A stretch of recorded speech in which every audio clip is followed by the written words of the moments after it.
This episode of Bookworm is brought to you by HelloFresh, America's #1 meal kit. Go to hellofresh.com/bookwormfree and use the code bookwormfree to get one breakfast item free per box while your subscription is active. Welcome back to Bookworm, Cory Hickson. Thanks for having me back. It's good to be a recurring guest now, I guess is what you could call me.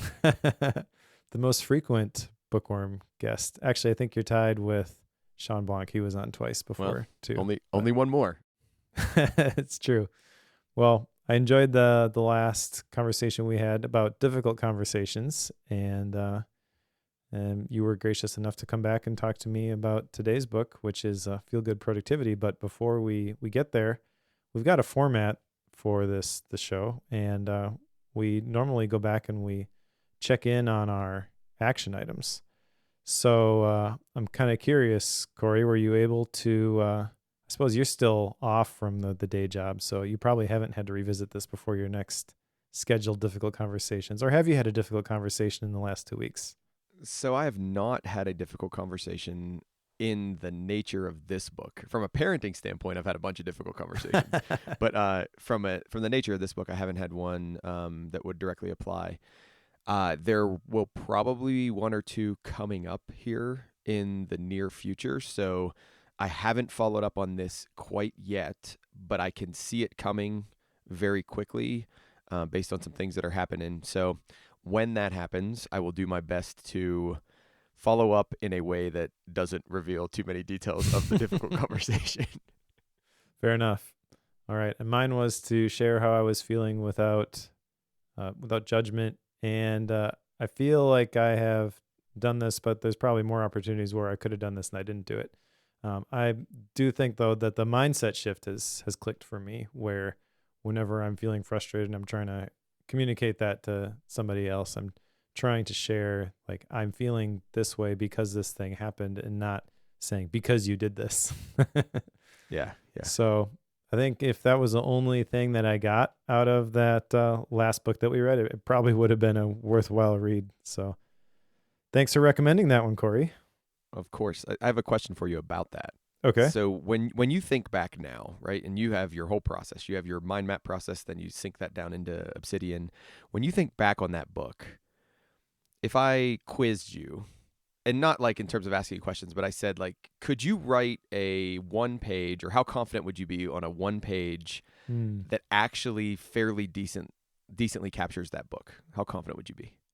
I would not be confident at all, but that's also part of my personality, I think.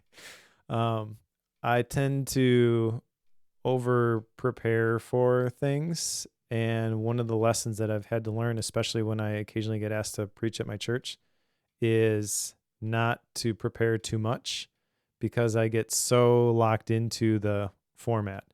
So I'm sure there's a little bit of residual knowledge there where, like, I know the things, but I have trouble recalling them in the moment. Like, if you're going to put me on the spot right now, like, my heart rate is already picking up a little bit. But if I were to sit down and have some time and actually work through it, I'm sure that stuff would bubble up, just by the nature of the way that I take the notes on the books. That's why I do the crazy mind maps and all that kind of stuff. I know that's crazy. That's craziness for a lot of people. It's definitely a bridge too far for most normal folks, but I believe it helps me in the moment kind of piece together the things. Like, that's the thing about this is knowledge. There's different versions of knowledge, right? There's the knowledge that we can, like, dig up from an archive somewhere when we need to find it, like a receipt or an account number or something like that. And then there's knowledge that we know, and then there's knowledge that gets applied. And I feel like this is kind of where, in between levels 2 and 3, like, if you just focus on the knowledge that you know, that you can spit back in the facts, none of it really gets translated, which is why we did the action items for Bookworm way back in the day. It's like, okay, so we read all these books and these dots are connecting, whether we realize it or not, whether we have the actual artifact in front of us of this connects to this, connects to this. Your brain is naturally kind of doing that stuff. And you maybe don't even realize how much of it is actually stuck until you try to put it into practice. That's why I do the sketchnoting for the sermon notes as well. It's like, if you were to ask me what were the exact scriptures, that my pastor preached about, last week. I couldn't tell you, but I can tell you the main theme and like what stood out to me and what I applied from that, because I took the time to synthesize the information into these pictures. So Yeah, and the reason I asked the question is because I think about my action item, and I'm gonna have to go back and very much revisit my notes. Like right now, if you asked me to like recap the key 5 points of difficult conversations, I mean, I might be able to get like 3 of them, but I felt so jumbled. So what I did, for the listeners, and I told you this a little bit ago, I actually did the Mike Schmidt's mind mapping method for this book because I wanted to see if I thought there was a tangible difference in the tangible output for it. And let me tell you, dear listener, it's an event, right? It's a thing, right? Like, it's not this all like, oh, I'm going to create a mind map and everything's going to be super easy. Like, my mind map, if I zoom out to where I can see the entire mind map, I can read nothing. I can barely even tell there's text there. But what I will say is I think that it helps me with what you're saying, that knowledge to application step. Like, it helps me with that knowledge step a lot, that step 2 a lot. So hopefully that pans out to be true. Will I take the time every week? I don't know. It's going to depend. Would it be worth me to take the time every week? Absolutely. Yes, it would absolutely be worth it for me to do that. But that's why I asked the question. So thanks. Nice. I'd love to see your mind map if you're willing to share that at some point. Gladly. One other thing I'll share with this is the temptation can be when you start taking notes from books to capture too much or too little. If you are just jotting down like a few things that really stand out to you, you're not diving in and applying the Mortimer Adler how to read a book method, where you're really, in my opinion, trying to grok the arguments that the author is making. So I feel like you got to do a little bit more, got to put a little more weight on the bar for that. But then also, once you start doing something like mind maps specifically, the temptation can be, well, I'm just going to recreate the structure of the book. Don't do that either. Yeah. Like when I dumped all of my notes, so I use, because the people who listen will probably be interested in this, I use a plugin to Obsidian to where I highlight in a digital book, and then it automatically draws all my highlights into Obsidian directly into the file, and then I use that file to make the mind map. I have in the file that it downloaded was 10,737 words. Whoa. Now that includes the like location, but still that can't be that many. That can't be that many words. But I thought that was a lot. I highlighted a lot more than I thought I was going to. So. All right. Well, the world needs more mind maps. So. Yeah. Sorry, not sorry. All right. One other thing I'll mention here before we get into today's book, because this episode will be published very shortly, just a couple of days before the next Obsidian University cohort kicks off. So I mentioned that last time, but this will be the 3rd cohort. I'm actually thinking I'm going to rebrand this cohort specifically as Practical PKM, because I feel like there's a promise with PKM where you can just dump all those notes into Obsidian. You have the 10,000 lines that Cory was talking about, and then I'll just use the app, or I'll use ChatGPT, and I will discover all these connections and it will create all these insights. And that's not actually true. I actually lean more in the line of not having the right information, but doing the right things. So I really, really like the Cal Newport podcast. He's been talking about this deep life stack lately, and that really resonates with me. So I've got my own version of that. I call it the PKM stack. Talked a little bit about that last time. You got information, and then you've got the ideas. Those are things that you're going to do something with creatively. And then you've got the actions, which are the routines, projects, and that's all directed by the philosophy. And then a reflection process helps you make sure that you don't go off the tracks. So it's going to be based on how to actually do that. And you don't necessarily have to even use Obsidian in order to get something out of it, I would argue, because the first sessions on Mondays are going to be the conceptual PKM stuff. And if you've subscribed to my newsletter, you'll see, there's kind of been a sneak preview with some of the topics in there. So you can definitely apply the principles of other apps, but then Wednesdays are going to be like the Obsidian workflow days. And this is where it's going to be different from the last time around. I've actually been working on this like starter vault. I need a better name for this thing yet. But anyways, it's this vault that you download, and it's got all of the plugins set up. It's got all the callouts. It's got all the settings dialed in, and it's even got all of the queries. So if you're going to start using it for habit tracking or journaling or even task and project management, like all the lists and the dashboards are in there already for you. So you can just start putting in your tasks and tracking your habits and doing the journaling. So it's easier to hit the ground running with this. And more information can be found at obsidianuniversity.com/cohort. Kicks off January 22nd, and would love to have you join us. All right, let's talk about today's book. And today's book I picked because it was one that I knew was going to be popular in my circles because it's written by what does it say on the cover? The world's most followed productivity expert, YouTuber Ali Abdaal. And I don't care for that title there, but I do like Ali's material. I've been following his story for a long time, and he was a doctor. He tells a lot of that story actually in the book, but started YouTube on the side, and then that eventually became the main thing. And he's put together the Part-Time YouTuber Academy that I went through, and that's a really great, was a cohort when I did it. I think it's now a course, but got a lot out of it. That's actually the reason that my YouTube channel is actually getting some traction, is because I'm just applying all the things that Ali talked about there. So I like his style. I like his material. I've benefited from a lot of the stuff that he's done. So this book is called Feel Good Productivity: How to Do More of What Matters to You. And I have to say that the title Feel Good Productivity, I don't really like because it kind of frames it as, well, just do what you want to do. It kind of reminds me of Cal Newport rails against the passion mindset. That's kind of what it triggers in me, is like feel good productivity is the passion mindset, but I don't think that's necessarily a fair characterization. So we'll get into the specifics here. It's broken into 3 main parts with an introduction and then a last word. So introduction, and then part 1 is energize, part 2 is unblock, and part 3 is sustain. And then the last section, the last word, think like a productivity scientist.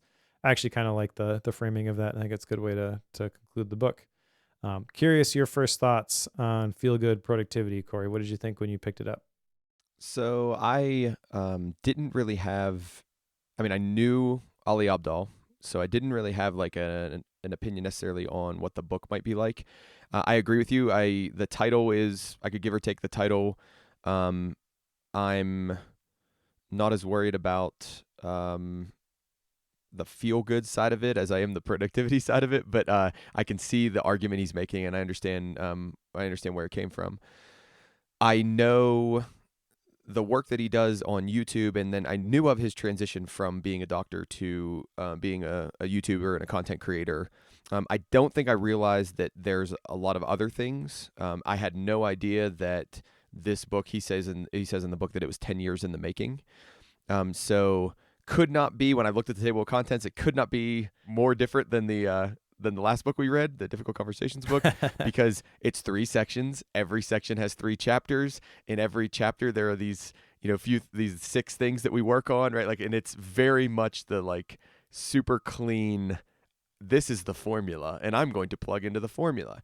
We'll talk later about how I think that might have been caused certain things to happen in the creation of the book. Did every section need 6 experiments? I don't know if they did. But that was my general first take on the book. Yeah, I think that's my general. Cool. Well, I'm not sure about the 10 years in the making. I get why he frames it that way. But I also know that the book project, at least, from being a subscriber to Ali's newsletter and watching some of some of his videos, I profess I don't watch all of his videos. I'm a weird YouTuber because I make more YouTube videos than I actually watch. I'm telling myself that that's a good thing, because then I'm less influenced by other people, and I'm less likely to fall into the comparison trap. If I see somebody else doing something really good, I tend to be like, oh, I can't do that. I walk away from it. So ignorance is bliss a little bit, I think, there for me. Well, in one of your mantras is consume, don't create, right? So that actually, or sorry, create, don't consume. I mixed it up. Sorry, one of your mantras is create, don't consume. I thought you were right? trolling So, me there for a second. no, I was not. I just mixed it up. My fault. Yeah, create, not consume. But everything that you create is also downstream from what you consume, I believe. So I don't know. It's not that you don't consume, but you're curating what you consume. You're strategic about it. But all that to say, like, I feel, and maybe I'm misremembering the story, but it seems like Ali was approached about the book deal and then was like, hey, that sounds interesting. I'll do that. And that story that I recall, whether it's true or not, I don't think that happened 10 years ago. But I also understand that, like, the stuff that he has been learning and the things that have allowed him to do what he does, first as a doctor and then now as a YouTuber, and it's even beyond a YouTuber. So when I say Ali Abdaal's a YouTuber, he's also like he organizes and runs a small team. So like, I know how hard that is. YouTuber doesn't do it justice. Yeah. There's a lot more opportunity to apply productivity principles than just sitting down and making stuff. So I feel like he's speaking from a place that he's had experience and he's had to learn and grow and understand this stuff, by doing it. So those are typically the best kind of books in my opinion. Yeah, and my take on the 10 years was it started when he started studying these things. I think he said he was a psychology minor, or he got into psychology and learning about psychology. So that was my thing of when it started. And if you look at the numerous references he gives, there's just psychology researchers all the way through it. So it's behavioral psychologists and those type of things all the way through it. So that's very easy to see how he said it was 10 years ago and then the book project came. Yep. Cool. So let's jump in and talk through the introduction first. This is a fairly short section. It starts off by talking about this really stressful point in his doctor's career. And I think that's like very attention grabbing, very engaging. So that's a great way to start it. And I also really like in this section, he frames the candle problem, which was something that was developed by Carl Dunker, if I grab the notes correctly. And the problem goes like this. You have three objects: a candle, a book of matches, and a box of thumbtacks. How do you stick the candle to the corkboard on the wall so that when it's lit, the candle wax won't drip onto the table below? And Ali's point was that most people ignore the solution, which is that the thumbtack box itself is a candle holder. And I think that is a cool visual, because I agree with him that when it comes to productivity, a lot of people try to solve the problem the wrong way. I think primarily they try to do it by getting more efficient, and they try to just like cram more work in, which I don't know, maybe that's just part of everybody's productivity journey. I mean, that's how I kind of came into learning about productivity myself. I was working at the family business and I was trying to get a little bit more efficient so I could get out of there a little bit earlier. So I picked up Getting Things Done by David Allen and started my lists and the tickler file and all that kind of stuff. And it provides some immediate relief. So I think that there's a lot of good that comes from that, but then that's not enough, because what the next step is that you have more margin. Now you have more space that gets filled by something. So at some point you got to figure out what is important to you. It's why I like Cal Newport's Deep Life Stack so much. Ali Abdaal is framing it here as feel-good productivity, and this is all based off of the research behind positive emotions and how those affect our cognitive processes. So if you really want to be productive, Ali's arguing, then you should figure out a way to do what you like. That's not exactly the right framing here, but the reason that feel-good productivity works is that it boosts our energy, it reduces our stress, and it also enriches our life. And he also says that success doesn't lead to feeling good. Feeling good leads to success, which I think that I agree with. Can we talk about that more? Yes. Like that quote, because I wanted to talk about that quote. So success doesn't lead to feeling good. Feeling good leads to success. And I don't like that statement.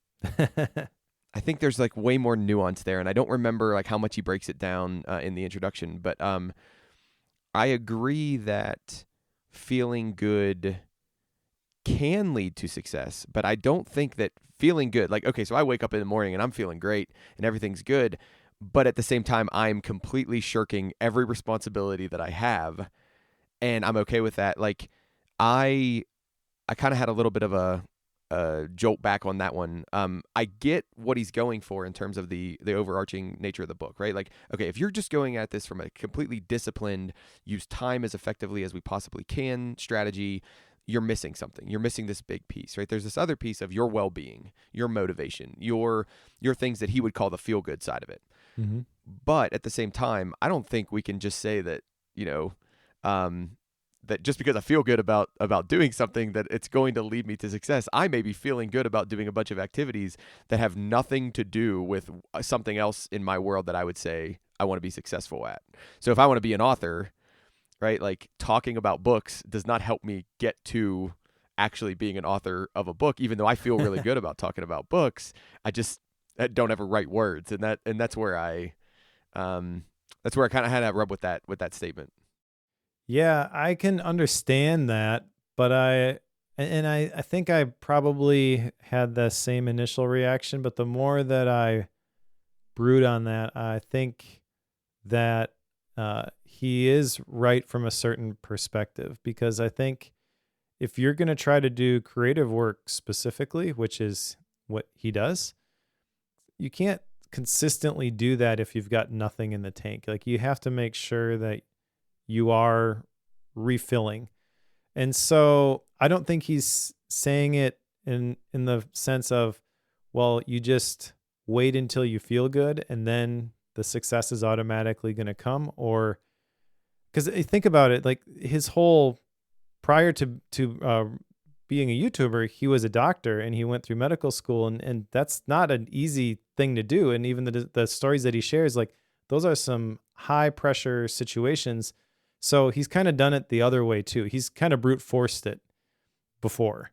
And he's basically saying, like, I recognize now that that's not the best approach. And I think typically when you have an experience like that and you realize that was the wrong approach, the pendulum tends to swing more the other way. Yeah. I've seen that in my life too. I tend to do that. Well, and I think if we get to, the later chapters where talking about like the alignment and making sure that you're working in the right areas and for the right things, this all becomes it makes a lot more sense, because if I'm aligned, I'm more likely to feel good. If I'm aligned with what I'm doing and I'm feeling good, then I'm more motivated to do those things. So it could have been that just the fact that this statement coming at the very, very front end of the book, like if this would have come at the end of the book, I may not have felt as strongly as I felt about it. Sure. That's a good point. I get why he would put it at the beginning of the book, though. I mean, it's right on the cover, feel good productivity. And also, like, I don't know Ali personally, but he seems to me like the kind of guy who's just like, yeah, I'm just going to say this.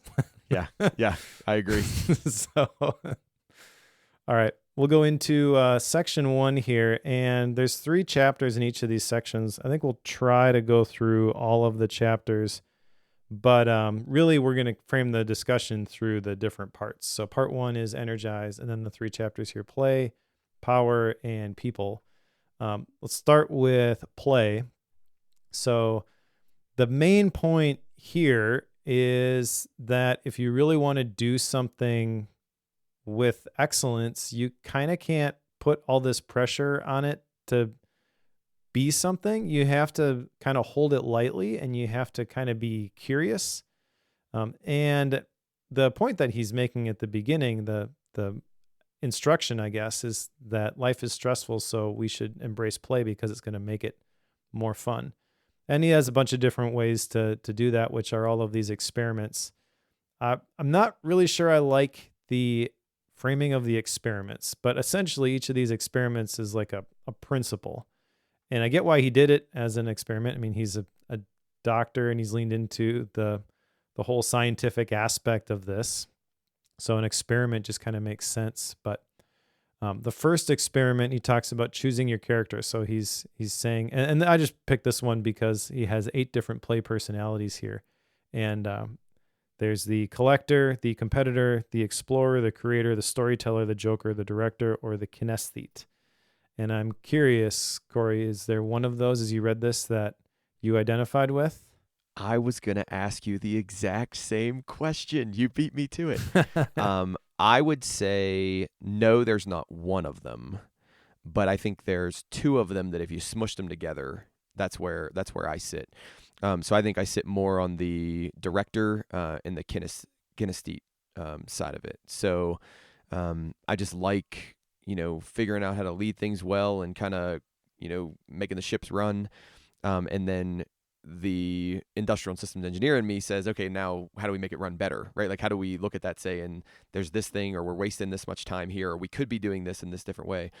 And then when I sit down and think about, like, okay, I've got a pocket of an hour or 2 hours, or honestly, like one of the things I prioritize highly in my weekly scheduling is, all right, where am I going to get out and actually get some exercise in, or be outside in nature, or move, because I feel significantly better in the day if I've done something physical, like moved my body in any way. So I think those are the two areas where I resonate. What about you? Gotcha. Well, you're maybe making me change my mind because I am the same way where I need to get outside specifically. That was a big takeaway for me during the COVID lockdowns. I ran or biked every day from like March to October, which was not a small feat in Wisconsin. Yeah. But definitely it helped my emotional state for sure. I think the two that kind of stand out to me are the creator and the director. The creator more so for me, but I do like to plan and organize things as well. So there's definitely the director piece. If you wouldn't have said creator, I would have been very surprised, right? Like if I was looking down through these and I was like, I think Mike's going to say creator.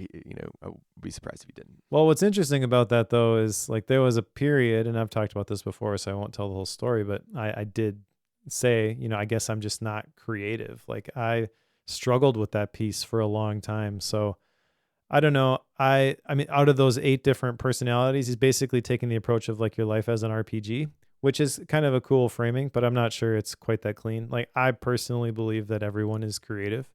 You just have to find the right way to express it. But yeah, out of the options that he gave us, those are the ones that stood out to me. The other thing I liked from this section is the idea of side quests. So I'm not sure, Cory, are you a gamer at all? So I am not a gamer at all. I've tried. I want to be. Like, I think it would be a ton of fun to get immersed in these certain video games where, like, Zelda. Yep. Right? Like, I hear about people playing Zelda and I think, man, that would be awesome. And I get bored in like 15 minutes. I'm like, yeah, this is fine, but I could be doing much other different things with my life, such as like reading a book, right? Like that's, that's where my nature goes. I do a bunch of side quests, but I'm not a gamer. So go ahead. Gotcha. Well, Zelda is the one that came to mind for me because that is, I think, the perfect application of this principle. I would say I'm a casual gamer. I have kids who are into gaming. They are much more serious about it than I am. But we've got a Switch, and I've played through both Breath of the Wild and the new one, which is Tears of the Kingdom, I believe. And those games are crazy. It's like a big open world, and like if you're really going to do everything in it, you could spend hundreds of hours. And that's kind of the beauty of it is, I mean, on one level, I'll think about that and I'm like 100 hours playing a video game. What a waste of time. But also I understand the appeal of when you're in there, like the actual storyline, you could crank through it pretty quickly. I don't know maybe it's 15 hours or something like that. But then there's always all of these additional side quests that you can do. And I see my kids doing this, and I recognize that I do the same thing when I play. Like I'll go into a new town or whatever, and the first thing I do is I just go talk to everybody. I find out what all the shops are, and I figure out what are the side quests that are available here. And then with the second one specifically, like I've put a bunch of time into it, but I'm nowhere close to actually beating the game because the side quests are so fascinating to me. I'm going to collect all of the memories, and then I'm going to visit all the sky islands, and all that kind of stuff. That's fun for me. So I like this idea of side quests. I don't know that I have a specific way of how I'm going to apply this to my life, but I did jot this down as an action item to start thinking about side quests for my day. So the way I'm envisioning this, I've got my 3 to 5 tasks on my note card, and I'm working through. But if there's something that piques my interest throughout the day, maybe I come across an article on a cool new Obsidian plugin, and I want to explore that, I will, as long as I'm able to continue to make progress on the things that are important, I'll use some of that margin that's built into my time block plan to go explore the side quests, and I won't feel bad about it. Yeah. And I do this with like apps. So I love finding apps and trying to do things in different ways through like iPhone apps or Mac apps. The other one would be teaching, right? Like, oh, okay, so here's this concept. I've taught it this way for the last 4 times. What if I taught it this way? And we kind of do like a little mini side quest on, that's how I keep that process fun. At least for me, I can't tell you that the students think it's fun, but that's how I at least keep it fun. For me, is trying to do these little, well, what if we did it this way? Or what if we pushed in this button? So yeah, I really like the side quest part of this because I think it's a good way to keep things more creative and more fun through some work that you may not think is that fun. Right. All right, let's talk about chapter 2, power, because there's one other thing I for sure want to discuss in here, and that is this idea of vicarious mastery. So when he talks about power, I don't think he's talking about Robert Greene's 48 laws of power. He defines power as personal empowerment. So I guess another term for that would be like self-efficacy, maybe self-determination, which those are topics that I really like. But he talked about the experiment number 2, the social model method, and he talked about vicarious mastery, which was coined by Albert Bandura, and he even talked about Albert Bandura in the book. However, I am not sure that the research here, I don't know. I've seen that exact research used other places more effectively, and so I've experienced with the family business, which is computer software primarily for special education. So, like, we have this whole line of software for video modeling for real low functioning individuals, where they see somebody practicing a social skill, for example, and because they're watching it, they can then generalize that and they can recreate. It's like the most effective way to teach these skills to individuals. And that's all based on the research behind video modeling, which is where Albert Bandura comes in, where like if you see somebody do something, then you can do it. And Ali's kind of talking about this from a different angle, I feel, but not really talking about the video modeling piece. And I feel like that's the thing that maybe could have gone a little bit deeper there. Like, he's not wrong in his framing of this, but it's also not the most powerful example of it. And that's just because of the experience that I have. But let me just share like one specific study that stands out to me, which I think actually fits better than the Albert Bandura research. And that's this University of Chicago study where they had the basketball players. Maybe you've heard this one before, where the one group practiced free throws for an hour a day for 30 days. The next group practiced, or they didn't actually practice, but they visualized. So this concept here, they're picturing themselves making the free throws, and the third group did nothing. And then after 30 days, the group that did nothing, obviously they didn't improve. The group that shot the free throws, they improved a lot. But the group that didn't actually touch a basketball but visualized themselves making the free throws, they improved by almost as much.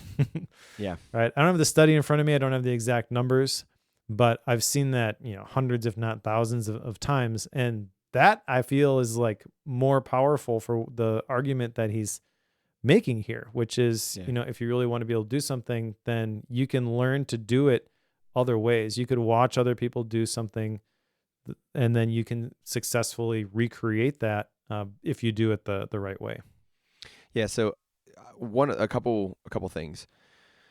I think Ali does a good job here at hitting the 30,000 foot view of psychology literature around productivity, motivation, those type of things, in terms of the names he's researched and the people and the studies.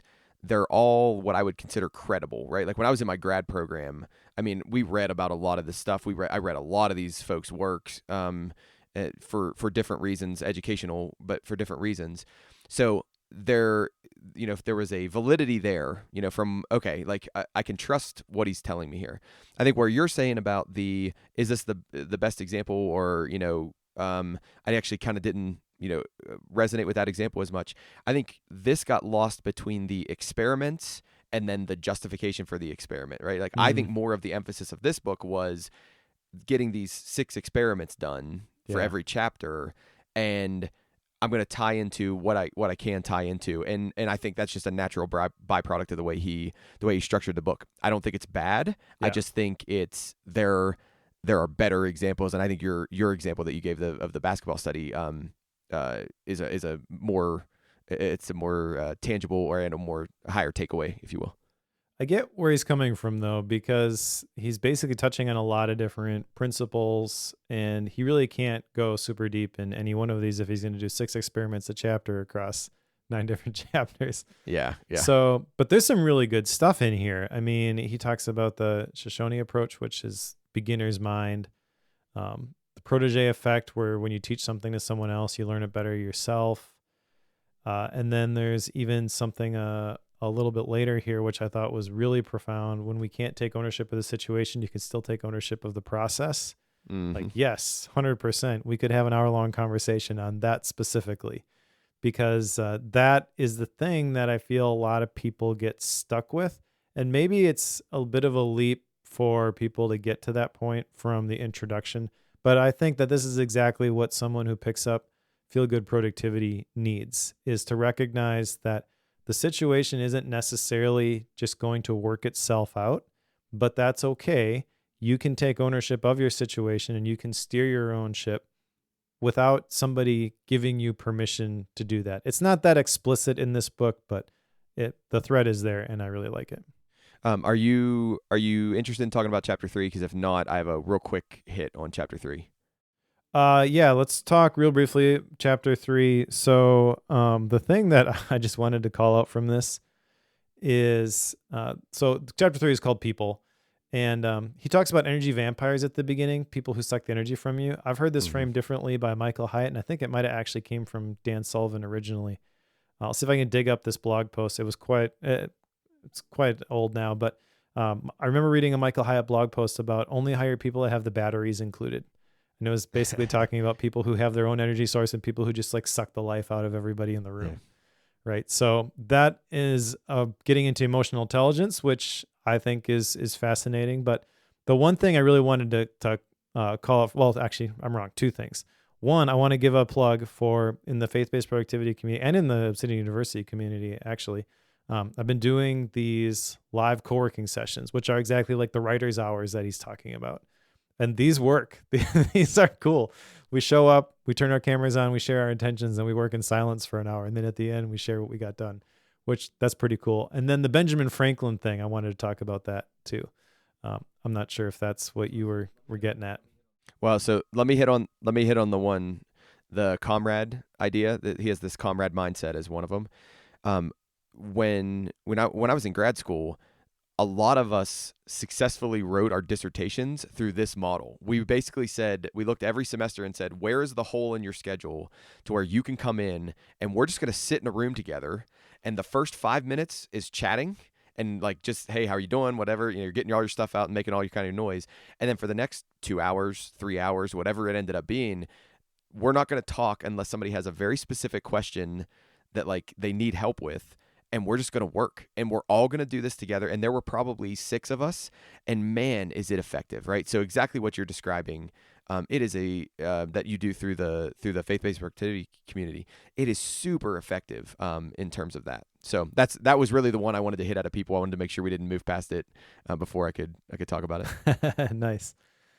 Yeah, I like that comrade versus competitor mindset. I've heard it framed differently of like abundance versus scarcity. I think that's kind of tied to this too, because if you have a scarcity mindset, then everything is a threat. Everyone is a competitor. And if I win, you lose, vice versa. So I like the comrade mindset, but again, like there's a whole bunch more that goes into that abundance mindset that doesn't have room to talk about here. I do like this story about Benjamin Franklin, though. Mm-hmm. I liked it too. So Benjamin Franklin in 1737, he's running for re-election in the Pennsylvania Assembly. He's got a rival whose propaganda is the word that Ali used, but when he was threatening Franklin's re-election campaign. So this is before he did all the stuff that he's known for. He's worried that he's going to lose. And there's this guy who just basically relentlessly criticizes everything that he does. They have complete different perspectives and opinions on everything. So Benjamin Franklin hears that this guy has a rare book. And so he asks to borrow it. And the guy gives it to him. So then when he returns it, he puts a kind note in the book, and basically like they never talk about it again after that. But after that, they became good friends despite their opposing views. And this is the Benjamin Franklin effect, he calls it. When someone asks us for help, we think better of them. I think this is kind of cool. Yeah, I this ties into me to the make somebody the expert, right? Like, so okay, you're in this situation, and there's maybe like this hostile relationship, or just not a wonderful one. If I walk in and I ask them, I'm like, can you help me with this? Like, you are clearly the expert in this thing. Can you help me, fix this thing? Or can you help me think through this problem? And you just see like everything kind of melt away, and like they're like, oh, okay. And it's got to tie into value, it's got to tie into identity, it's got to tie into a bunch of these other core fundamental concepts. But I like this example a lot. And I think Ali does this a good amount, where he'll like, how do you say it? Like, so the Ben Franklin effect. Trying to think of another one. Well, there's the write-off effect, but I have thoughts about that when we get there. Yes. But he's got a ton of these like effects and these little like quippy things in order to remember the concepts and the principles in the book, which I appreciate. I actually like that a lot. Yeah. Yeah. Actually, it's the write-off principle, but again, put a pin in that for now. Okay. If you're ready to move on, chapter 4 is in the next section. So section 2, unblock. Chapter 4 is seek clarity. And I don't know. I didn't really like this chapter. I like the message. I like what he's trying to drive home here. But again, like the format, he's not diving super deep into any one of these things. And these are all the things that I'm probably the most interested in. So like the whole idea of seeking clarity, that's why I do the personal retreats. And it kind of bugs me sometimes when I don't know, maybe it shouldn't, but like just the other day, someone was talking about the 12-week year and like, hey, what do people think about this book? And I see the comments people are leaving behind it. And it's always like, oh, this book is amazing. It's going to change your life. Or, nah, it's just a bunch of snake oil. And it's not. Like, it works, but the clarity is the most important thing. Yeah. Yeah.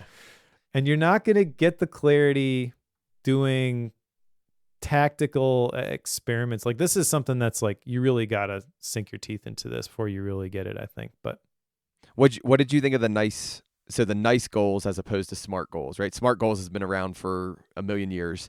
yeah. What do you think of the nice goals and the framing of the nice goals? Well, I like it better than SMART goals. I'll tell you that. Okay. So nice is near term, input based, controllable, and energizing. Yep. And I think those are better. Like, if you're going to pick a framework to set goals, use these. However, I still don't think that goals themselves are the answer. Mm-hmm. I'm trying to be nicer to goals for Bodie Quirk's sake. He's always texting me. He's like, hey, when are you going to be nice to goals again? And the reason I don't like them is because I feel, maybe it's just my personality, I get so attached to the outcome. When this is done, this thing is what is produced. There's this result. And that's dangerous for me because I will kill myself to achieve that goal. But then the minute that you achieve that goal, the goalposts now move and you have to set another one. And very briefly, the genesis of this for me was training for and running my first half marathon. I overtrained, hurt my knee, crossed the finish line. And then it's like, now what? Like, I remember crossing the finish line. It's like, yeah, I did it. Oh, this sucks. Yeah. Yep. Yeah. So mine, I have a fitness example as well. So I set this goal when I turned 39 that by the time I was 40, I was going to XYZ, right? And I called it 4444, right? So 4,000 total miles, 400 of those have to be running by the time I'm 40. And then I have to work on 4 things, right? So they're either a vice or something that, whatever it is. So I have to work on these 4 things. Well, I got to thinking about it, and I'm doing this, and I'm logging miles, and everything's okay. The running was actually way easier than the total miles. The total miles equated out to be like 12 miles a day, which is actually way harder to do than I thought it was going to be. And I didn't care how I got the miles. Walking around, my actual runs double counted if I was riding the bike. And then I got to the point, and this gets back to Ali's his first point in this is the why. The commander's intent. Like what are you doing? What's your purpose, and why are you doing this thing? And I got back to thinking of it, and I was like, wait a minute. These 4,000 miles aren't trying to achieve the goal or achieve the thing that I really wanted to achieve. Yeah, they're going to be fine, and they're a good they're a good thing to do. They're not a negative impact on me necessarily, as long as I'm not hurting myself. But they're not actually getting to, he says, ask yourself, what is the purpose behind this? And then build your list from there, or build your goals from there. And I thought, no, the 4,000's bad. Like, that's not actually part of what I want to do. So I dropped that, and I'm like, okay, I'm not going to do the 4,000 miles. In a former life, I'd have been like, I'm a failure. Like, oh man, I set this thing out and I didn't do it. And then look at me, blah, blah, blah. But because I made an active decision, I said, oh no, this goes against what I'm actually trying to do. It gave me the freedom to be like, okay, you can drop that first 4 and there's nothing wrong with you. Everything's okay. Like, you're still a good, you know what I mean? Like, you didn't fail miserably. You made an active decision to do something different. So, but rounding this all out, like, I like the nearer term way better goals as well, as long as they're tied to your why, and as long as those goals are tied to that why that you set out originally.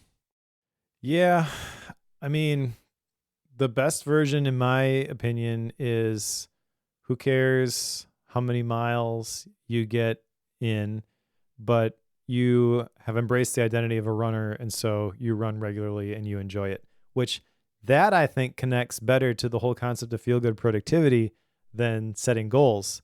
So I know Ali has read Atomic Habits. He mentions it in this book. He's got a great book club video on it.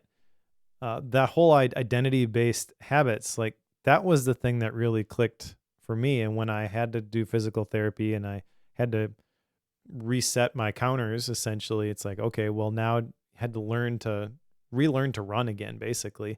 And I had to learn to love the process.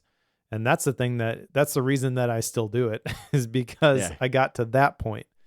So the routines and the things that are attached to your identity, I feel like, are more important than goals, but nice is better than smart. Yeah. I liked out of this section as well, out of chapter 4, I liked Golitzer's if X then Y, that trigger thing that leads to, and this is in, he referenced other books. I can't remember which habits book it was in, but like, there's the one where as I'm brushing my teeth, I do this other thing. Yep. And like you attach those two together. I like that as well. Yeah. And he talks about time blocking, which I'm a big fan of. Yes, you are. But I don't know that I really like the way that he framed it here. Again, it's probably his way is probably better for most people who maybe this is the first productivity book that they read. I agree. He talks level 1, time block the tasks that you've been avoiding, and then he says time block most of your day, and then time block your ideal week. I think if I were to take a crack at this, I would, select a time for the task that you've been avoiding. That part's the same. The reason you're procrastinating on it is because you haven't picked that spot. But the minute that you carve out the time to do it, now you're forced to put your butt in the seat and do the thing. So you're more likely to follow through with it. But I do think the next piece of it would be to time block your entire day. I don't think time blocking most of your day works, at least long term. I think you need the consistency of giving every hour a job. That's the whole point. Like that. That's the budgeting principle. If you really want time blocking to work for more than just the activation energy to do this one thing, if you really want to be productive on a larger scale, then time blocking is the way to do it, because you provide the implementation intentions for all of the hours. I do like the ideal week too. I like that as the last piece, but I think you got to be time blocking your whole day before you get there. Well, and I think this ties into the idea he brings up in chapter chapter 7, where he's talking about breaks and scheduling breaks. Like, I think if you smush these two things together, where you're time blocking your entire day, but you're intentionally time blocking fun, joy, breaks into that day, now this comes together as a lot cleaner of a picture in my mind. Yep. Because I'm time blocking in a way that leads to feel good productivity, if that all ties together. Yep. I agree. This episode of Bookworm is brought to you by HelloFresh. With HelloFresh, you get farm-fresh, pre-portioned ingredients and seasonal recipes delivered right to your doorstep. You can skip trips to the grocery store and count on HelloFresh to make home cooking easy, fun, and affordable. That's why it's America's #1 meal kit. With a family of 7 at home, dinner time can be sometimes, shall we say, complicated. But HelloFresh makes it easy to sit down and eat dinner around the table together, even on those nights when your schedule is packed. Because you can turn to HelloFresh's lineups of quick and easy meals, including their 15-minute recipes designed to help minimize mealtime stress. Perfect for busy families like mine. And the meals are top-notch because each HelloFresh box is packed with farm-fresh ingredients and everything arrives pre-portioned right to your doorstep for less hassle and less wasted food. And the quality of the meals that we've gotten with HelloFresh has been amazing. A couple of our favorites has been onion crunch chicken and sweet chili beef and green bean bowls. Even our occasionally picky eaters have loved the food that we've gotten from HelloFresh. The instructions are crystal clear, easy to follow, and take a fraction of the time compared to normal dinner prep for such a big family. We don't have to look at what's available in the fridge and then decide what we can make from that. Everything is ready to go, and we just have to follow the instructions. It's really easy and really good. So go to HelloFresh.com/bookwormfree and use code bookwormfree for free breakfast for life. 1 breakfast item per box while your subscription is active. That's free breakfast for life at HelloFresh.com/bookwormfree with the code bookwormfree. Start eating better today with HelloFresh, America's #1 meal kit. Our thanks to HelloFresh for their support of the Bookworm Podcast. All right, chapter 5 is Find Courage, and the message of this one is basically like it says on the tin. So I really like this this chapter. I really like the exhortation, I guess, to do the thing. He talks about how fear can cause us to, or can keep us from being productive. Getting to know our fears is the first step in overcoming them. He's, again, got the different experiments. But the one that I thought was most helpful from my experience, I don't think he addressed directly here, and that is the Tim Ferriss fear setting. Are you familiar with this exercise? Only because I've heard you talk about it. Yeah. So essentially, with fear setting, you let your mind, because your mind is scared of the unknown, essentially. So if you're trying to figure out, do I quit my job and go do this thing or make some other decision, but it seems like a big leap to get there. Well, okay, so let's think worst case scenario. What might happen if I made this decision? And you can paint in all the details of like, this is the worst case scenario. When you get done, you're kind of like, oh, is that it? Because then once you can see it, you can start to realize that there are ways that we can mitigate against this and ways that we can avoid certain pieces of this from happening. And the minute that you start to like codify it, it doesn't seem so scary anymore once you understand what the dragons are. So I feel like that was the most effective thing for me here out of this chapter, but he didn't really talk about it. He does share some other great strategies though. So the emotion label, the affective emotion, putting your feelings into words, the identity label, the 10-10-10 rule, which is basically, will this matter in 10 minutes, 10 weeks, or 10 years? I like the mentioning of spotlighting. I totally do this, where you assume that everyone is paying attention to you. But the one that is most interesting to me out of the ones that he covered here is the Batman effect, which is basically adopting an alter ego. I have heard some of these stories before about like Beyonce and Sasha Fierce and stuff like that, but it never really clicked to me that like I could create an alter ego. this does not resonate with me. Like the idea of me like putting on my alter ego. Like he talked about putting on his glasses, and when he puts on Yeah. his glasses, even though he doesn't need them anymore because he had LASIK, that like he now is like he thinks about himself differently. And the closest I can get to this is I dress up in a certain way, and that changes. Like if I'm wearing sweatpants, I'm much more like, low key, relaxed, whatever. If I put on nicer clothes, then I'm more in a professional mindset. But this didn't really resonate with me at all. So it's funny to hear you say that like this one connected with you. So what would your alter ego be? Like I want to know who is your person. That's the thing. I don't know that I like the full-on alter ego, but you brought up the glasses thing, and that I think that there's something there. I don't think those are the same thing, by the way, Okay. but they are in the context of the book. I feel like you can do things. That is almost, it's not environmental, but kinda. Whereas an alter ego is something totally different. I don't know. Like I get it. I wear glasses too, and I feel different. I'm in a different mode when I put my glasses on than when I'm not wearing them. I came from basketball practice this morning. I'm not wearing my glasses at basketball practice. The minute that I put them on, it's like, okay, now it's time to get to work. Intellectual Okay. Mike is here. I don't know, but it's hard to describe, but I can sort of relate to that. Or there's, a certain sweatshirt that you put on, like with my YouTube videos, for example. I'm conscious of like what my environment looks like. And so I've got a couple specific t-shirts that I think look good on my background. I got limited options in my basement office with no windows, so like I kind of built up a wardrobe with those. And when I put one on at the beginning of the day, it's like, okay, it's video day. It's like video day. there's Yep. a different energy to it. So I think that is powerful, but also I'm not ready to just like name an alter ego and embrace a new identity when it's Yeah. time to do something either. Yeah. I think to move us back to one that you talked about before, the 10-10-10 rule is what resonated with me out of this chapter. Will it matter in 10 minutes? Will it matter in 10 weeks? Will it matter in 10 years?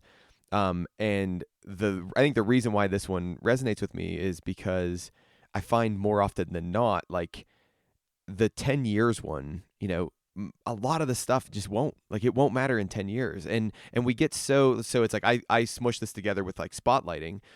Like a lot of the stuff that I do isn't going to matter in 10 years, and that's okay. Like that's completely fine. It's not meant to matter in 10 years.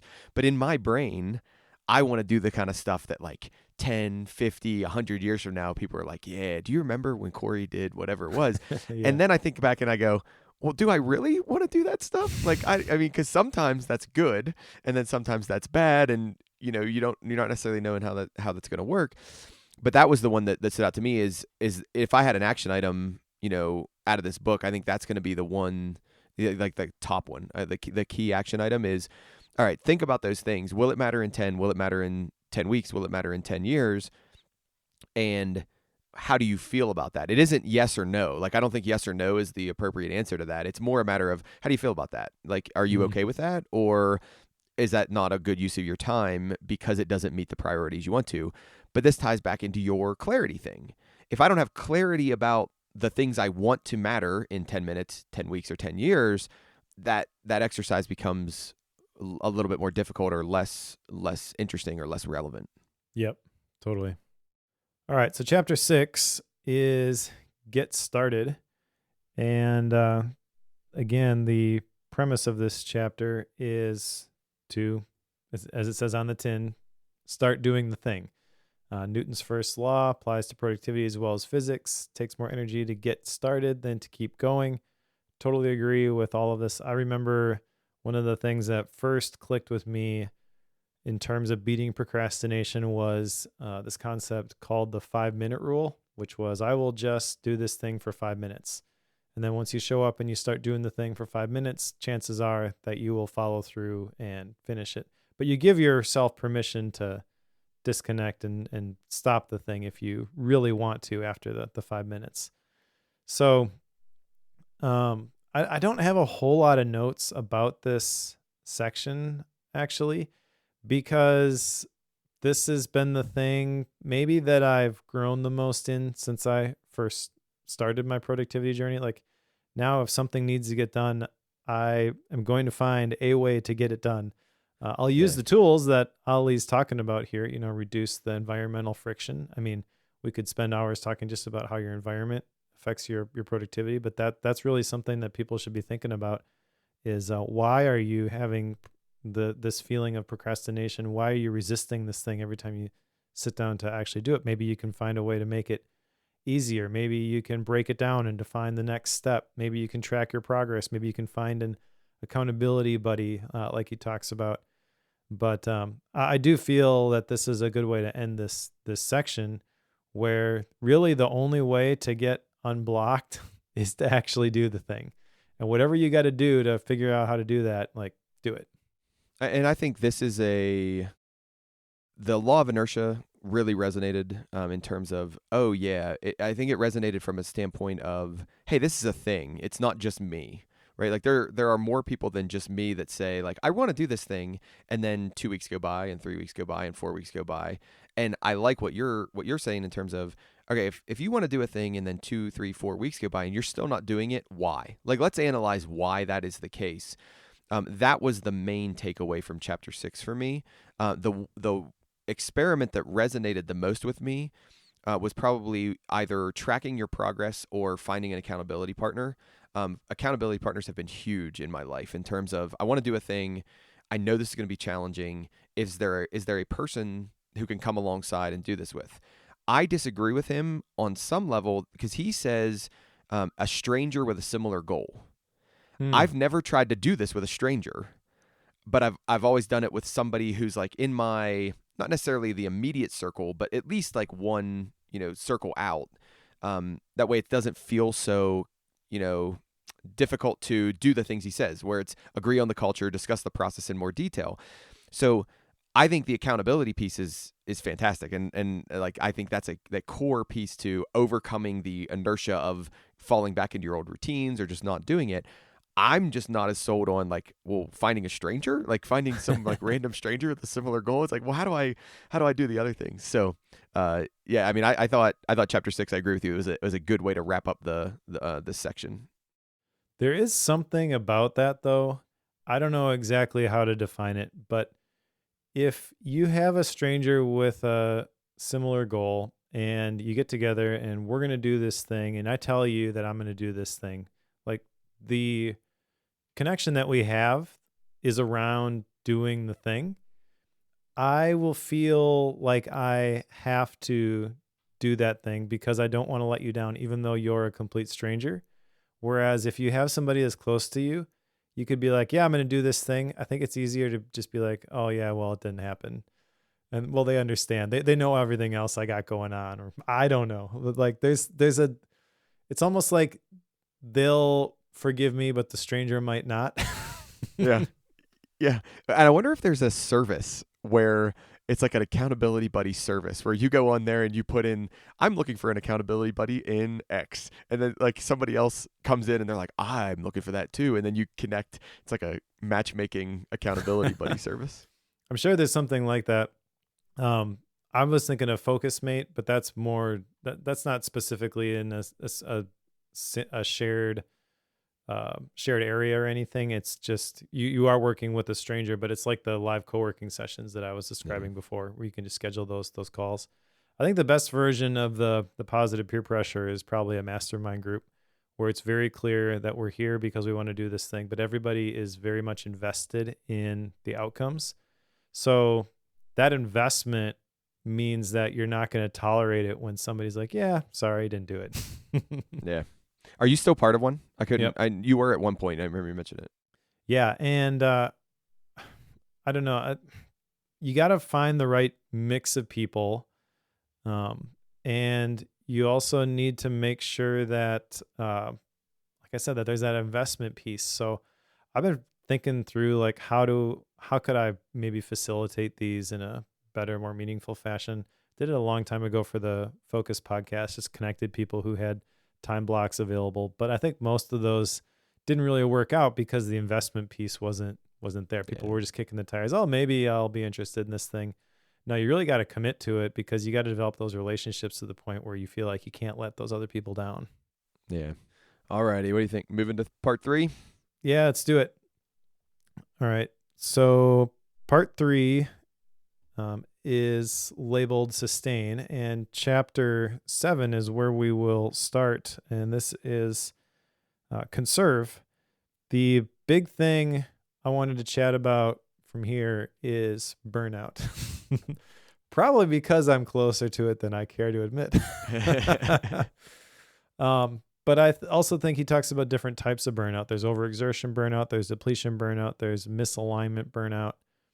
And burnout, the actual definition that Ali shares, is an occupational phenomenon characterized by feelings of energy depletion or exhaustion, increased mental distance from one's job, or feelings of negativism or cynicism related to one's job, and reduced professional efficacy. That's a lot. Yeah, I also liked the breakdown of burnout. So I've heard of burnout, and burnout I feel like is talked a decent amount about, but the 3 ways he broke it down, overexertion, depletion, and misalignment, I thought were really good at like thinking about, okay, it's not just that I'm burnout. Like, am I burnout for a reason? Am I burnout because there's too much work to do? Okay. Am I burnout? That's overexertion. Am I burnout because I'm not resting correctly or I'm not resting well? I think he had some interesting pieces here about how we don't rest well and we are inclined more and more to not rest well. That's depletion burnout. And then there's misalignment burnout, and that's doing the wrong thing. Like, do I not have the right clarity? Do I not have the right way to think about the work that I do in terms of I'm doing a lot of things. It's just not things that I care about, or not things that, as I think Ali would say, not things that bring this feel good, this joy to my world. And I really liked that piece of chapter 7. Yeah, let's double click on that for a second, because you kind of framed it as bringing joy through the things that you're doing. But I think that is the message on the tin. But also, I feel like this is something that is kind of within your control. Like, your perspective on your work can be the thing that changes. The work doesn't have to change for your work to feel very different. And it's not just work, but that's the easy one. So when it comes to this whole conservation idea, I mean, the experiments that are in here are all around kind of protecting margin and conserving maybe energy. So maybe burnout doesn't even really belong in this section, at least how I think of burnout. Maybe that really is more tied to the idea of recharging. I don't know. I mean, a case could be made for it here too. If you don't have the resources, you're going to feel burnt out. But I think the thing that's going to determine over a length of time whether you are going to get to that point is going to be your ability to recharge. So all of the experiments in here I like, where you're scheduling your breaks, you're adding friction to things that are distractions, you're learning to say no to things. I mean, these are not simple things, but they are very important. One thing that did jump out to me, though, was that breaks aren't a special treat. They're an absolute necessity. And you shared the story about he's in the ER and things are going sideways and he's working really hard, and his supervisor comes up and he's like, it's been 5 hours. You need to take a break. And he's like, what? No, this person needs this, and he's like, no, Ali, no one's going to die if you go have lunch. It's like, if you don't take a break, you'll make a mistake. And then that's when we've got a problem. So I've been thinking about that a lot. This isn't necessarily an action item associated with this book, but I am committed to building in the sabbaticals to my regular routine this year. What do you think about building in sabbaticals in your day? Like, do you do this? Do you have natural sections of break in your day? Or like when you do your time blocking, so you time block out every day, do you build in break there? Not usually. So the way that I time block, I use the biggest possible blocks that I can. And then by doing that, I build in margin so I can either, if I'm like really being productive at the beginning of the day, I'll make a bunch of progress. And then in the afternoon, if I'm feeling down, then I'll take a break then and go do something else. So sometimes that happens, but otherwise it's just, I've got, 2 hours to do this thing. It took me an hour and a half. So instead of just immediately starting on the next thing, I'm going to just goof around on my side quests for those other 30 minutes, because those are fun, and those are actually ways that you can recharge. So I'm kind of getting into the next chapter, but Yeah, I think mine with this is I value the front end of the day and the back end of the day so strongly that like I want to try to figure out how to do that middle chunk of the day where essentially I'm out of the house, right? I'm at the university, I'm doing that kind of work. I want to make that as efficient as possible. That way I can go home and see the boys and spend time with the boys before they go to bed. And then if I need to do more work, okay, I can re-engage in that either super early in the morning, or I can re-engage in that later at night. So I don't schedule breaks into my typical working hours during the day either, just because I'm trying to emphasize that first part of the day and the later part of the day for the family. yeah, makes sense. Let's go to the next chapter because I want to continue that topic. So one of the ways that I take a break is I simply just switch up the context with this whole idea of recharging. So there's a couple things in here about bringing in nature, taking a walk. For me, this is going for a run, getting Yep. outside. So that's not a break. That's physically difficult. But I can tell you every time I go for a run in the middle of the workday, I come back, I'm more energized to engage with the creative work that I have to do. The co-working space that I have, I picked that one because a couple reasons. First of all, I have like this little cubicle, which you saw when we recorded last time. It's like a little glass cube. It's like 8 by 10 with a 12-foot ceiling, and impossible to get all of the echoes out of there. But I only go there when I like have to do a live session or something. Most of the time I grab my computer and I go sit in the actual co-working space, which has these big, beautiful floor to ceiling windows that overlook the river. And the sun will rise and set, and it'll come in through those windows, and it's amazing. Like it definitely helps my energy levels when I am over there working. But the other reason is that there is a bathroom with a shower. So I have my running stuff in my office, and I'll hit a wall and be like, man, I just don't feel like doing anything. Well, let's go for a run. And then come back, take a shower, and every single time it's like, okay, now I'm re-energized. That's not the only thing you can do. He talked about like he's got his guitar, and actually it wasn't with this section, but he put his guitar in the middle of the room so that it was easier to pick up and just play every once in a while. I've got a guitar hanging on the wall back here. I've done that before where it's just like, okay, I just need a context switch. I'm going to pick up an instrument and strum around on it a little bit. And 10, 15 minutes later, my energy levels are much higher.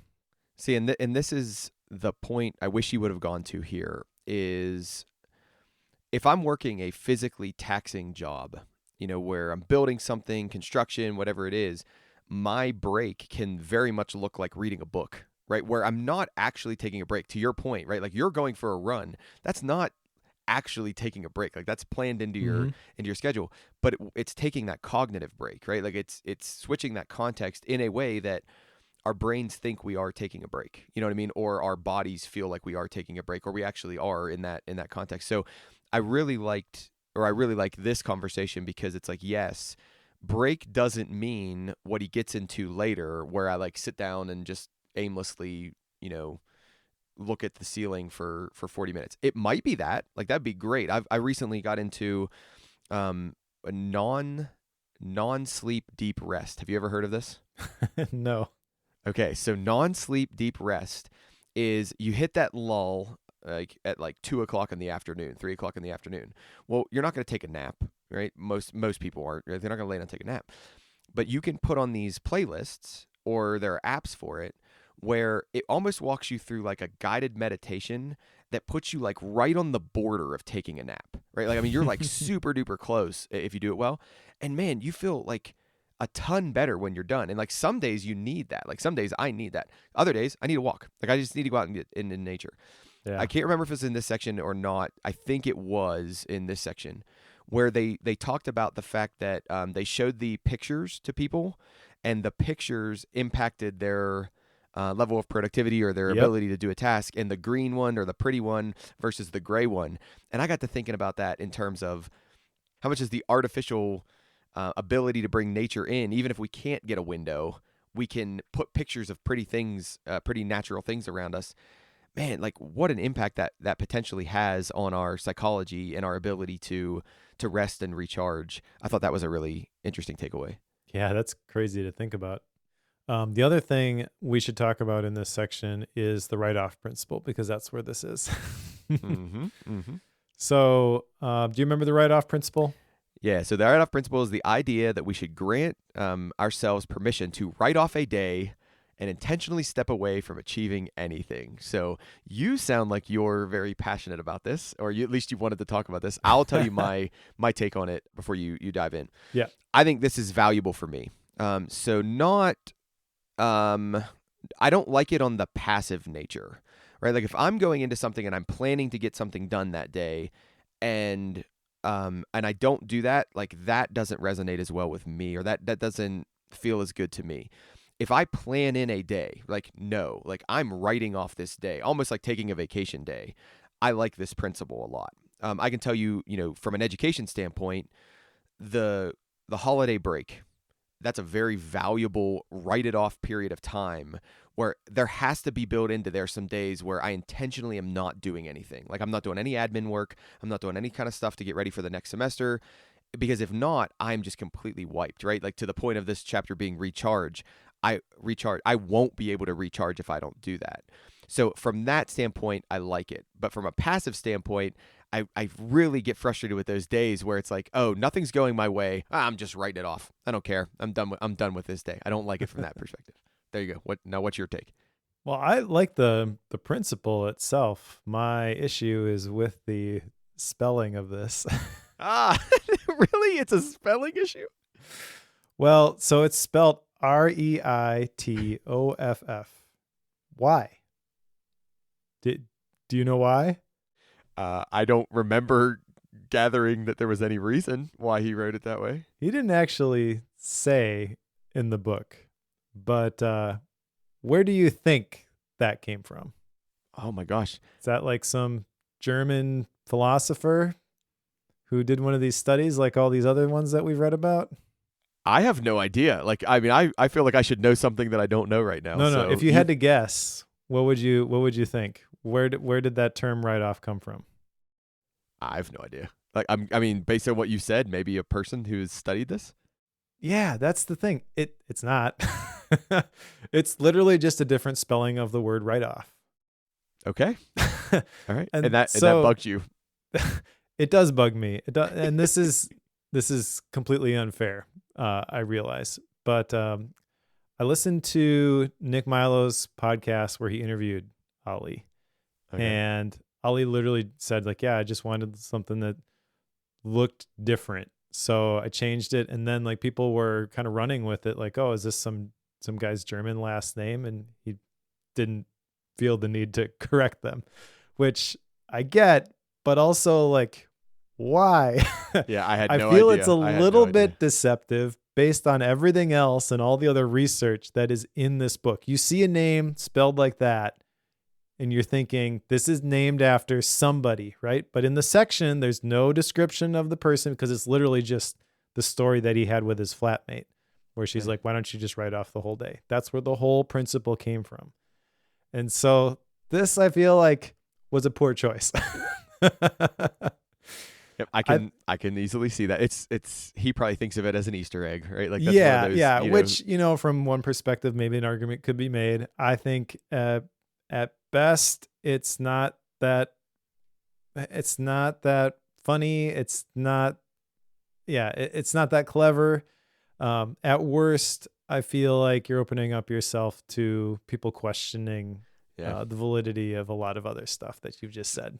So the interesting thing about this is, I don't know what about this or about my way of thinking or my personality is. I saw it, I read it, and I was like, I wonder why he spelled it that way.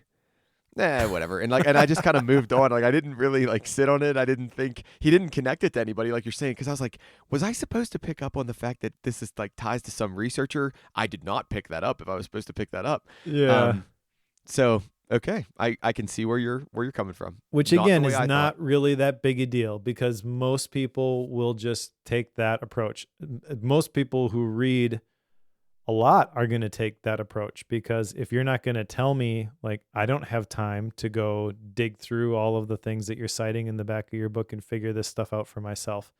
So, me personally, I feel like as an author, you have a responsibility to communicate things as clearly and effectively as you can to your readers. And I just don't think the weird spelling of write off is in alignment with that. So, but I mean, that has literally nothing to do with the content of the book Yeah. itself. I thought you had something fundamentally wrong. And I was like, I want to hear this. I'm excited to No, hear this. no. Okay. All right. Sorry. Well, That's it. All right. Go to the last chapter. yes, sir. Let's do All it. right. Last chapter, chapter 9 is Align. And I like this one a lot. I've got a couple different action items from this chapter specifically.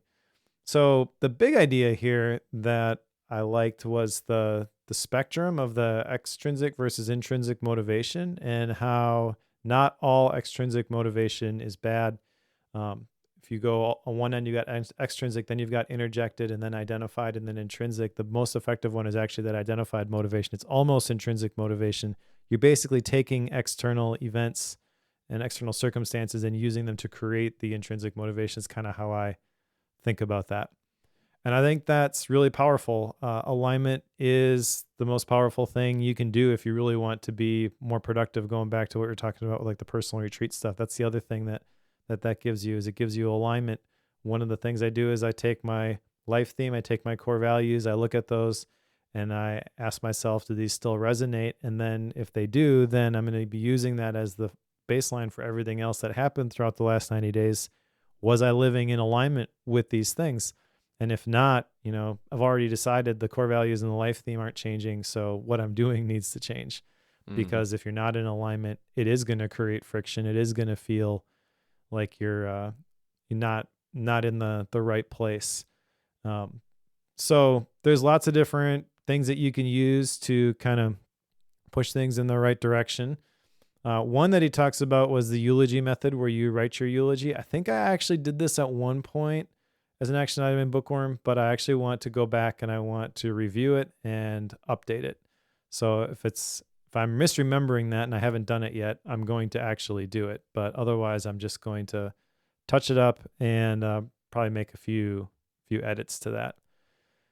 There's also the Wheel of Life. That's experiment number 3. And I like the categories that he had for his Wheel of Life. He had 9 different categories. I've typically done 8, but they basically align with, well, I'd have to look it up, the specific areas, but they're groups of 3. So there's like 3 groups of 3, and each one of the areas are basically touching on different aspects of who he is as a person. So I want to actually take those categories. I might modify them a little bit, but I want to use those for my Wheel of Life that I do in my next personal retreat. And then there was this book, Designing Your Life by Bill Burnett, that he talked about. Bill Burnett is the guy who designed the Apple Mouse. I thought this sounded fascinating, so I've already ordered this book and want to go through it. I liked a lot about this section in terms of it became more actionable, right? You're seeing a common theme with me from the last book and from this book. I liked the actionable sections in the last book. I like the actionable sections in this one. I resonated the most with Wheel of Life. That's like the one when we got out of this, I was like, I want to do that one. Like I have never done that before, and I want to do that one. I've done Odyssey plans. I actually teach Odyssey plans with my students, and they work through Odyssey plans at the very beginning of their career in school, and then at the very end of their career. So those are very, very effective. But as he puts that in the long-term horizon section, and I completely agree with him. Like those are long-term planning things. Those do not help you with the day-to-day activities, and they don't even help you really that much with the medium-term horizon. So when you're doing an Odyssey plan, you really got to think about like, what's my long-term trajectory here? and how do I plan out my long-term trajectory. I thought the short-term section was lacking. Like I wanted more from the short-term section of, okay, how do we take, how do we take these things that we're trying to do long-term and medium-term and then turn them into daily actions? It's not that the ones he provided, so the 2 he provided are the 3 alignment quests. Each morning, choose 3 actions for the day to get you a step closer to where you want to be. And then the second one was alignment experiments, which is identify what you're feeling, come up with a hypothesis, and then execute and try to make change. I just felt like that section was lacking, and I was left wanting more in that section in terms of how do I tangible make that on the day to day. Because the way I think about kind of this whole book and the way he frames this whole book is where we're going to get to next is this productivity scientist, right? Think like this productivity scientist. And I went into the book, and I kind of still go into the book thinking of it more, not productivity in the day-to-day operations of my life, but productivity more in the like, there's this thing I want to achieve, or there's this thing I want to do better at, I guess, for lack of a better way to say it, but it's a bigger issue. And how do I take steps now to approach that forward? And that's really kind of where I wanted this alignment thing to come out in that short-term section. Gotcha. Yeah, I like the alignment section, and obviously you could go deeper with this. We may have to dig deeper into the Odyssey plans now that I know that you actually do these. Yeah, maybe you can walk me through an Odyssey plan. I don't know. I'd be happy to. But so in my mind, kind of what I'm struggling with here is this alignment section feels like the most important piece to me, but it's also at the end of the book. On the one hand, I'm like, this should have came first because this is so fundamental to everything else and kind of changes everything else. But also, I think that for most people who are coming to the topic of feel-good productivity, this is the right place for this at the end. I really think the format that he's got here, where we went through energize, unblock, and then once you can kind of like get a little bit of breathing room, that's the time when you can figure out the long-term stuff with sustain.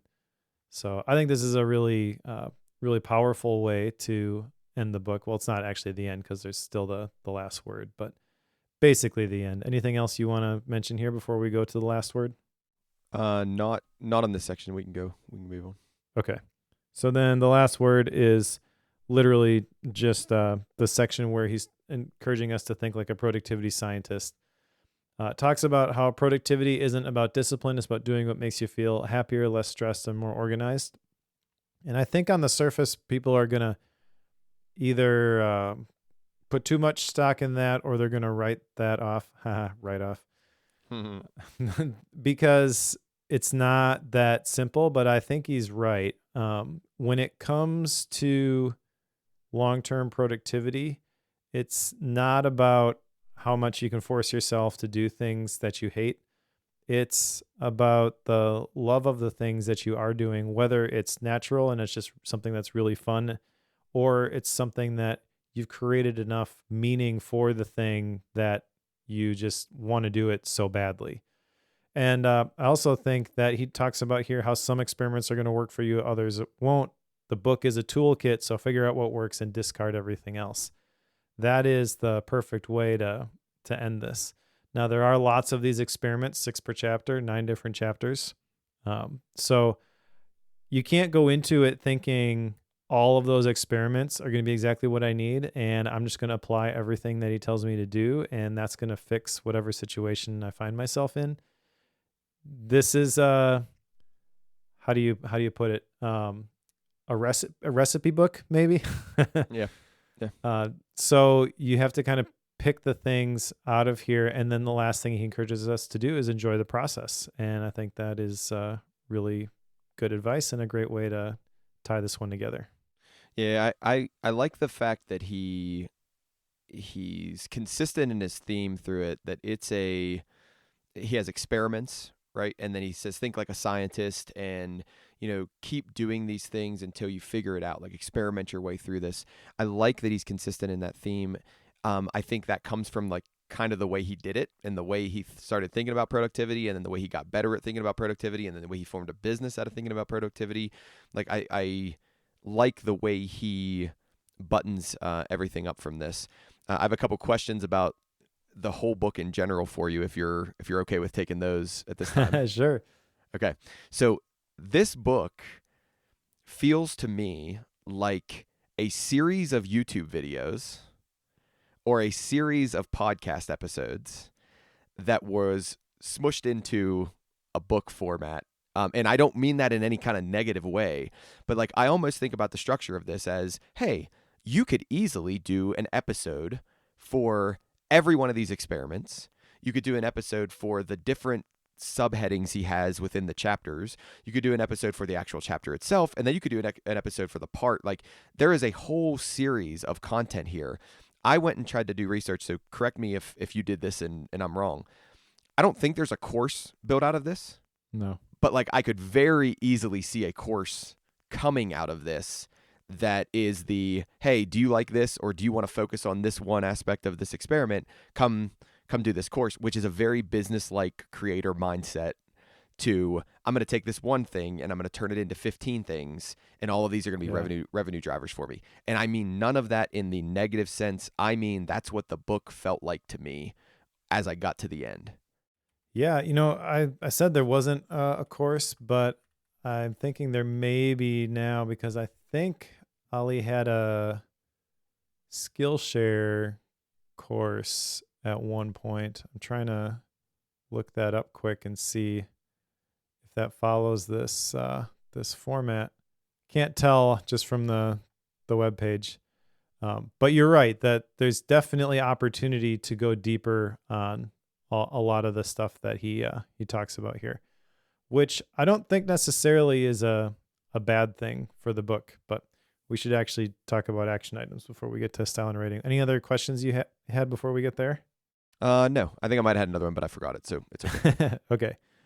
Well, action items, I have a couple. So one thing I want to do is add those side quests to my day. I don't know that I have a formal way to do this yet, so I will try and, I think I'm already realizing some of the benefit of this, but I'm going to try to figure out, is there a formal way that I want to log these? And maybe there won't be.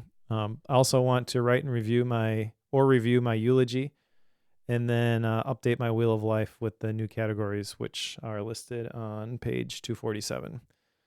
But the categories really are not the important thing. It's really just picking the areas that resonate with you. So I want to use those as inspiration, but then revisit my personal retreat template. How about you? You got any action items? Yeah, so the one I mentioned before, the 10-10-10, I want to start putting that into practice, but I want to start filtering not necessarily the activities I do day to day, but the bigger projects I take on, and even some of the side quests I take on, and run those through will it matter in 10 minutes? Will it matter in 10 weeks? Will it matter in 10 years? I really want to start running some of those things through that filter. The second thing I want to do is it happened in the last section, the align section, the 12-month celebration. So it's this idea that you're gonna have a celebration with a friend 12 months from now, and what do you want to be celebrating at that time?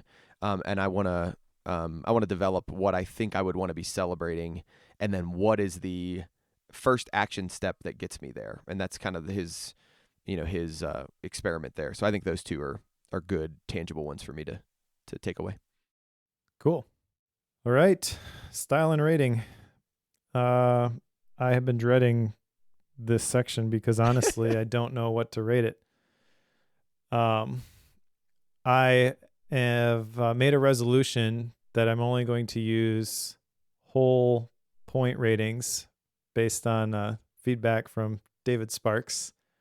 And this one is kind of like firmly between 4 and 5 stars for me. What is I haven't heard this, his need, his desire to push you to whole numbers. Why can't you have a middle number? Well, I think there's something to be said about the simpler ratings. I'm thinking of like Siskel and Ebert, where it's literally just thumbs up or thumbs down. So I think the 0.5s, it just makes the the scale longer. So I'm trying to condense that. It also fits better with my notes and my metadata in Obsidian. But there's a lot to like about this book, and I think if I'm coming to productivity, this would be to learn more. This would be one of the first ones that I would probably pick up. All right, that's the question I was going to ask you. I'm so glad you said that because I thought this seemed like a very good first book to recommend to somebody Yep. thinking about productivity, and you just said so. You just confirmed that. Okay, good. Yeah, I think that Ali hits on a lot of the important ideas, and he does so in a way that is more cohesive than just here's some tactics. That's the problem with a lot of productivity advice is people are like, oh, the Pomodoro method, that's amazing. It's one tactic that you can use with success in certain situations, but it's not going to work all the time. And every time you come across one of those tactics, you're like, oh, this is the one, and then you're just kind of setting yourself up for failure. So I think that he does a great job of laying this out. I like the structure of the 3 parts, the energize, unblock, and then sustain, because you have to first get going. That's the energize piece. And then when things get hard, how do you make them flow again? That's unblock. And then long term, how do we make sure that we can continue to do this? That's where sustain comes in. And I think he's spot on with how he approaches this. The stories that he shares are great. He's a better storyteller than I expected, to be honest. So he's got his own personal stories, which those are honestly the ones that I like the most. But he also adds some additional historical stories, like the Benjamin Franklin story. I'd never heard that before, and that was a really cool story. I like that one a lot.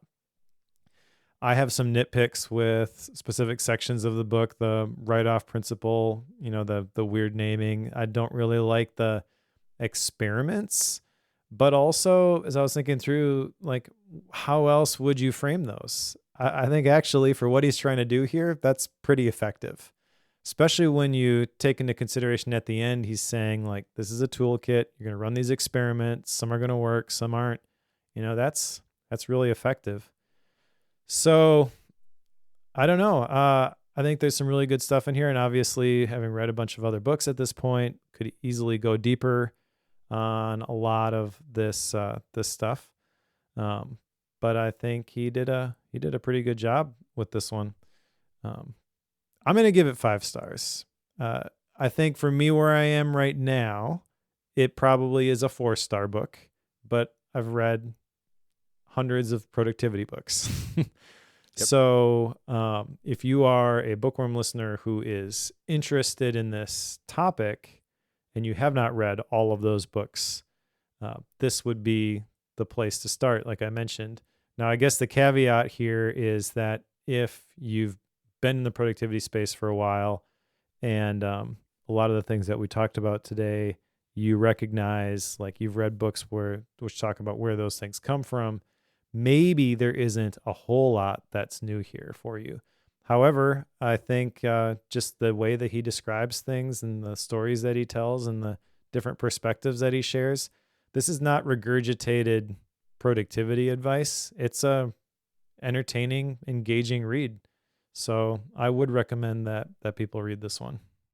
Yeah. So I'm in a similar boat. I'll give you the rating first. If I could give it 4.5, right? But if we're not going to do 4, and you can if you want. No. I lean much more towards 5 than I lean towards 4 on this. I think the decision to make it as this productivity scientist idea, when that hit, the experiments were a natural byproduct of that, right? So would I have captured the experiments that way? Probably not. But had I made the decision to do it a productivity science book, yes, I would have probably done it in a similar way. What I like is it points people, using that phrase experiment, right? It points people to try.